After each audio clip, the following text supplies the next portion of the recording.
માણસા આનંદીમાંના વડલે વિશ્વ મહિલા દિવસ નિમિત્તે કાર્યક્રમ યોજાયો. રવિવારે આંતરરાષ્ટ્રીય મહિલા દિવસની ઉજવણી થનાર છે, ત્યારે માણસા આનંદીમાંના વડલે જન શિક્ષણ સંસ્થા ગાંધીનગર દ્વારા ગુજરાત પ્રદેશ ભાજપના ઉપપ્રમુખ ગૌતમભાઈ કેડિયા, જિલ્લા ભાજપ પ્રમુખ અનિલભાઈ પટેલના અધ્યક્ષસ્થાને કાર્યક્રમ યોજાયો હતો.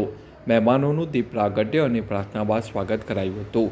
ધરતી રત્ન એવોર્ડ પુરસ્કૃત સેવાનુરાગી દિનેશભાઈ વ્યાસ અને ગૌતમભાઈ કેડિયાએ પ્રાસંગિક પ્રવચન દ્વારા વિશ્વ મહિલા દિને ઉપસ્થિત માતૃશક્તિની વંદના કરી શુભકામનાઓ પાઠવી હતી. આનંદીમાંના વડલા સંસ્થા દ્વારા સેવાનુરાગી દિનેશભાઈ વ્યાસે ગૌતમભાઈ કેડિયા અને અનિલભાઈ પટેલનું સન્માન કરી શુભેચ્છાઓ પાઠવી હતી. નિયામક દીનાબેન ચોકસી દ્વારા આભાર વિધિ કરવામાં આવી હતી.